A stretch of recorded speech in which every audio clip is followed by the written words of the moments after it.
પાટવી Gujarati news Anand જિલ્લામાં ભારે વરસાદ વચ્ચે શેલ્ટર હોમમાં આશ્રિતોની આરોગ્ય સુખાકારી માટે તંત્ર સજ્જ સઘન મેડિકલ ચેકઅપ હાથ ધરાયું।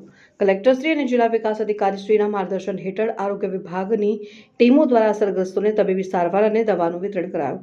આણંદ જિલ્લામાં ગતરોજ પડેલા અતિભારે વરસાદને કારણે નીચાણવાળા વિસ્તારોમાં વસતા લોકોની સુરક્ષાને ધ્યાને રાખી તેઓને સલામત સ્થળે ખસેડવામાં આવ્યા છે।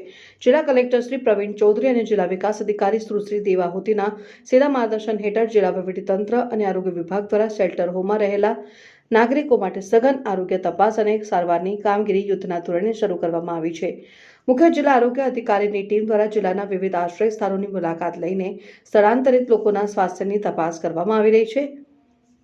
પ્રાથમિક આરોગ્ય કેન્દ્ર વડગામ હેઠળ આવતા જૂની આખોલ ગામની પ્રાથમિક શાળામાં બનાવવામાં આવેલા શેલ્ટર હોમ ખાતે સ્થળાંતરિત થયેલા 40 જેટલા લોકોની આરોગ્ય વિભાગ દ્વારા ઊંડાણપૂર્વક તપાસ કરવામાં આવી છે। આ તપાસ દરમિયાન દરેક વ્યક્તિના બીપી, RBS, SpO2 અને તાપમાન સહિતના જરૂરી હેલ્થ પેરામીટર્સ ચકાસવામાં આવ્યા હતા અને તબીબી ટીમો દ્વારા અસરગ્રસ્તોને ORSના પેકેટ, ક્લોરીનની ગોળીઓ અને જરૂરી અન્ય દવાઓનું વિતરણ પણ કરવામાં આવ્યું। સાથે જ RC ટેસ્ટ કરીને નાગરિકોને ચોમાસા દરમિયાન રાખવાની થતી આરોગ્યલક્ષી સાવચેતીઓ અંગે જરૂરી માર્ગદર્શન પૂરું પાડવામાં આવ્યું છે।